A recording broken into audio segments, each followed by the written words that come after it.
श्री स्वामी समर्थ. नमस्कार सर्वांना. गुरुपौर्णिमेनिमित्त ज्यांना गुरुचरित्र पारायण करायचं असेल त्यांनी गुरुचरित्र पारायणाची मांडणी कशी करावी याबद्दलची माहिती आपण या व्हिडिओमध्ये पाहणार आहोत. बघा, पारायणाची मांडणी करणं अति अवघड नाही. अगदी साध्या सोप्या पद्धतीने आपण मांडणी करू शकतो. परंतु बरेच नवीन सेवेकरी असतात, त्यांना भीती वाटते आपल्याकडनं मांडणी करताना काही चूक झाली, आपल्याकडनं काही गोष्टी ठेवायच्या राहिल्या, तर त्यासाठी हा व्हिडिओ संपूर्ण पहा. आपल्याला ज्या दिवशी गुरुचरित्र पारायण करायला सुरुवात करायची आहे त्या दिवशी सकाळी लवकर उठायचं, घर स्वच्छ करायचं, सर्वत्र गोमतीर गुलाब पाणी शिंपडून घ्यायचं, उंबरट्यावर हळदीचं लेपन करायचं, छान अशी छोटीशी रांगोळी काढायची, देवपूजा करून घ्यायची. त्यानंतर जिथे आपण मांडणी करणार आहोत ती जागा स्वच्छ करून घ्यायची. शक्यतो मांडणी करताना ही आपण देवघर जिथे असेल त्याच्या बाजूला मांडणी करावी. कारण ही मांडणी केल्यानंतर आपल्याला 7 दिवस ही मांडणी हलवायची नसते. त्याचप्रमाणे गुरुचरित्र ग्रंथ देखील आपल्याला हलवायचा नसतो. मांडणी करण्याच्या अगोदर पाट किंवा चौरंग घ्या, त्याच्या खाली रांगोळीने स्वस्तिक काढा, त्यावर हळदी कुंकू टाका, त्यावर तुम्हाला एक स्वच्छ लाल कपडा अंथरून घ्यायचा आहे. सर्वात अगोदर दिवा प्रज्वलित करायचा. अग्नीच्या साक्षीने आपल्याला कोणतीही पूजेची मांडणी किंवा पूजा करायची असते. तुम्ही दोन्ही साईडला 2 समया प्रज्वलित करून घेऊ शकतात. इथे मी समई प्रज्वलित केली आहे. समईला हळदी कुंकू लावून घेतलं. समईच्या खाली आपल्याला एक प्लेट, डिश, एखादं पान ठेवायचं आहे, तांदूळ ठेवायचे आहे, त्यावर आपल्याला दिवा हा ठेवायचा आहे. त्यानंतर समईची हळदी कुंकू धूप दीप लावून आपल्याला समईची पूजा करून घ्यायची आहे. त्यानंतर आपल्याला कलशाची मांडणी करायची आहे. सर्वात अगोदर कलश स्थापन करायचा आहे. यासाठी तांब्याचा कलश घ्या, तो स्वच्छ घसून घ्या, यात पाणी टाका, थोडंसं हळदी कुंकू, 1 रुपयाचं नाणं, सुपारी ठेवा. यावर विड्याची 5 पानं किंवा आंब्याची 5 पानं घ्या, त्यावर एक श्रीफळ ठेवा. त्यानंतर कलशावर आपल्याला हळदी कुंकवाचे 5 बोटं उमटवून घ्यायचे आहे. हळदी कुंकू लावताना ते नेहमी खालून वरच्या दिशेने लावायचे असतात. श्रीफळ आणल्यानंतर आपल्याला त्यावर थोडंसं गंगाजल शिंपडून घ्यायचं आहे. त्यानंतर बघा, दत्ताचा फोटो असेल तर दत्तगुरूंचा फोटो ठेवा, स्वामींचा फोटो असेल तर स्वामी महाराजांचा फोटो ठेवा. तुम्ही दत्तगुरूंचा फोटो नसेल तर स्वामी समर्थांचा फोटो ठेवला तरी चालेल. त्याचप्रमाणे तुम्ही दत्ताची मूर्ती ठेवली तरी चालेल. सर्वात अगोदर आपल्याला गणपतीची स्थापना करून घ्यायची आहे. एक विड्याचं पान घ्या किंवा आंब्याचं पान घ्या, यावर थोडेसे तांदूळ ठेवून एक गणपती स्वरूप सुपारी मांडून घ्यायची आहे. या सुपारीला अगोदर अभिषेक घालून घ्यायचा आहे. त्यानंतर गणपती बाप्पांना हळदी कुंकू अक्षदा फूल अर्पण करायचं आहे. त्यानंतर आपल्याला जिथे आपण फोटो किंवा मूर्ती ठेवली असेल त्याच्या उजव्या बाजूला कलश स्थापन करायचा आहे. खाली थोडेसे तांदूळ ठेवा, अक्षदा ठेवा. अक्षदा नेहमी अखंड घ्याव्यात. यावर आपल्याला हा कलश ठेवायचा आहे. यानंतर तुमच्याकडे दत्तगुरूंची मूर्ती असेल तर दत्तगुरूंची मूर्ती घ्या. आता इथे मी मूर्ती नसल्यामुळे इथे मी दत्तगुरूंचं स्वरूप म्हणून एक सुपारी मांडत आहे. अगोदर सुपारीला पाण्याने अभिषेक घालून घ्या. जोड विड्याच्या पानावर थोडेसे तांदूळ ठेवून त्यावर आपल्याला ही सुपारी ठेवायची आहे. सुपारीला आपल्याला अष्टगंध चंदन अर्पण करायचं आहे. त्यानंतर तुम्ही फोटोला हार घालून घ्या. स्वामी समर्थांचा फोटो असेल तर हिना अत्तर लावून घ्या. त्यानंतर हार घालून घ्या. यानंतर आपण जी पूजा मांडणी केली आहे त्या पूजेला फुलं अर्पण करून घ्या. कलश स्थापन जो केला आहे या कलशाला देखील आपल्याला हळदी कुंकू अक्षदा फूल अर्पण करून घ्यायचं आहे. त्यानंतर सुंदर अशी रांगोळी काढून घ्यायची आहे. तुम्ही या ठिकाणी एक अखंड दिवा प्रज्वलित करू शकतात. त्याचप्रमाणे एक तुपाचा दिवा देखील तुम्ही इथे लावू शकतात. तर या पद्धतीने अगदी साध्या सोप्या पद्धतीने पूजेची मांडणी करायची आहे. बघा, ही पूजेची मांडणी तुम्हाला पहिल्या दिवशी करायची आहे आणि 7 दिवस ही पूजेची मांडणी तशीच ठेवायची आहे. 7व्या दिवशी आपल्या पारायणाचं उद्यापन झाल्यानंतर दुसऱ्या दिवशी सकाळी आपल्याला ही पूजा उचलायची असते. पूजा उचलताना कुठलीही विधी नसते. अगदी साध्या सोप्या पद्धतीने तुम्ही दुसऱ्या दिवशी दिवा प्रज्वलित करून, तुम्हाला हळदी कुंकू पूजेवर अर्पण करून, धूप दीप दाखवून, खडी साखरेचा प्रसाद दाखवून तुम्ही ही पूजेची मांडणी उचलू शकतात. पूजेची मांडणी केल्यानंतर ती आपल्याला हलवायची नसते. त्यामुळे तुम्ही पूजेची मांडणी करताना अगदी देवघराच्या समोर करू नका, जेणेकरून आपल्याला रोज देवपूजा करता आली पाहिजे.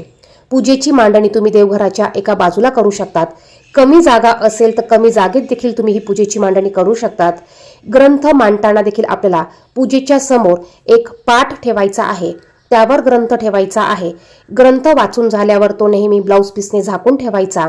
त्याचप्रमाणे आपल्याला ग्रंथाची देखील पहिल्या दिवशी पूजा करून घ्यायची आहे. अष्टगंध अर्पण करून, फुलं अर्पण करून, धूप दीप दाखवून आपल्याला ग्रंथाची पूजा करून घ्यायची आहे. आपल्याला स्वतःला बसायला एक आसन घ्यायचं आहे. एक दत्तगुरूंसाठी पूजेच्या बाजूला एक दत्तगुरूंसाठी आसन टाकायचं आहे. ते आसन रोज आपल्याला टाकायचं आहे. असं म्हणतात, आपण पारायण करत असताना स्वतः दत्तगुरू सूक्ष्म स्वरूपात आपल्या तिथे उपस्थित राहतात आणि ते आपलं पारायण ऐकत असतात. त्यासाठी न विसरता दत्तगुरूंसाठी पूजेच्या बाजूला एक आसन टाकायचं आहे. आपण जे आसन घेणार आहोत हे आसन आपल्याला रोज बदलायचं नाही. आपलं स्वतःचं आसनच आपण घ्यायचं आहे. 7 दिवस एकच आसन घ्यायचं आहे आणि आपल्याला हे पारायण एका बैठकीत करायचं आहे. आपल्याला एक वेळ निश्चित करायची आहे. त्याच वेळेत आपल्याला हे पारायण करायचं आहे. दुपारी 12 ते 12:30 या वेळेत आपल्याला कुठलीही पूजा, कुठलंही पारायणाचं वाचन करायचं नाही. त्यानंतर बघा, सगळ्यात शेवटी आपल्याला एका लोट्यामध्ये पाणी भरून ठेवायचं आहे. एका वाटीत प्रसाद ठेवायचा आहे. मग दूध, साखर घ्या, गूळ, शेंगदाणे घ्या, खडी साखर घ्या, साखर घ्या. ज्या दिवशी काही नसेल त्या दिवशी एखादं फळ तुम्हाला घ्यायचं आहे. यानंतर आपल्याला वाचनाला बसायचं आहे. वाचन करताना आपल्याला साडी घालायची आहे. ड्रेस असेल तर डोक्यावर पदर घ्यायचा आहे. काचेच्या बांगड्या 2 का होईना हातात असायलाच पाहिजे. त्यानंतर स्वतःला अगोदर हळदी कुंकू लावून घ्यायचं आहे. मग वाचनाला सुरुवात करायची आहे. आता हा ग्रंथ आपण मांडल्यानंतर ग्रंथ किंवा हा पाठ आपल्याला हलवायचा नाही. वाचताना तुमचा ग्रंथ थोडाफार हलू शकतो. ग्रंथ उचलून घेऊन कधीही वाचायचा नसतो. वाचन झाल्यानंतर ग्रंथ आपल्याला या पद्धतीने झाकून ठेवायचा आहे. ग्रंथ कधीही उघडा ठेवायचा नाही. वाचताना आपल्याला ओळीवर बोट ठेवून कधीही वाचन करायचं नाही. आपलं ग्रंथ, आपले अध्याय वाचन झाल्यानंतर आपल्याला पुन्हा पोथीला नमस्कार करायचा आहे. स्वामींना नमस्कार करायचा आहे. दत्तगुरूंना नमस्कार करायचा आहे. त्यानंतर आपल्याला आरती करायची आहे. मग तुम्ही गणपती बाप्पांची आरती म्हणा, दत्तगुरूंची आरती म्हणा, स्वामी समर्थांची आरती म्हणा, देवीची आरती म्हणा. या पद्धतीने तुम्ही आरती करू शकतात. त्याचप्रमाणे तुम्ही घरात तुम्हाला जो खाण्यासाठी स्वयंपाक केलेला असेल तो स्वयंपाक तुम्ही नैवेद्य म्हणून दाखवू शकतात. ज्या दिवशी काही नसेल त्या दिवशी तुम्ही फळांचा नैवेद्य दाखवला तरी चालेल.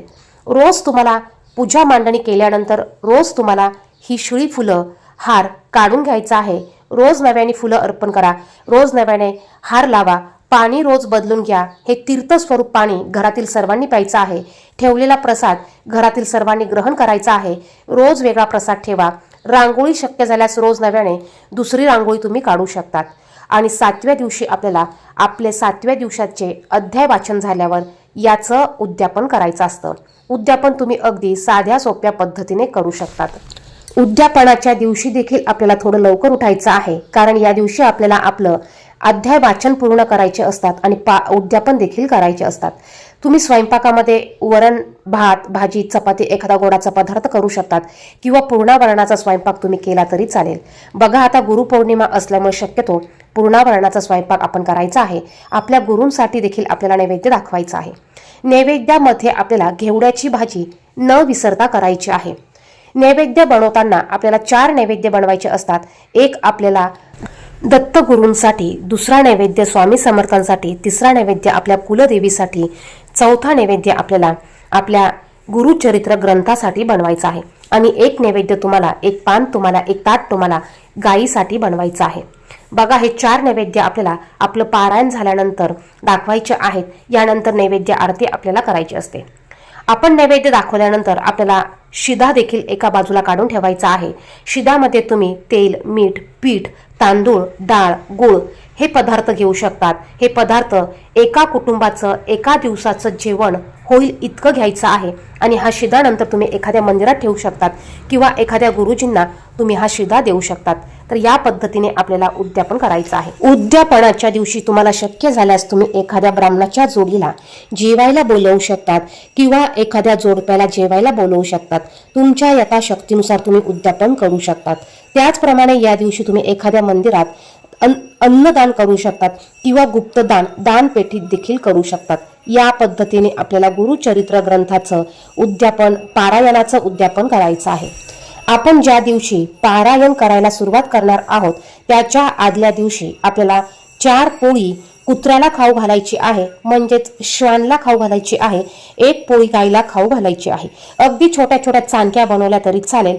4 कुत्रे नसतील, ज्या ठिकाणी तुम्हाला जितके कुत्रे मिळतील त्या ठिकाणी तुम्ही 4 पोळ्या ठेवून द्यायच्या आहे. बघा, जर तुम्ही गुरुपौर्णिमेनिमित्त हे पारायण करत असाल, गुरुपौर्णिमा यंदा 29 जुलैला आहे.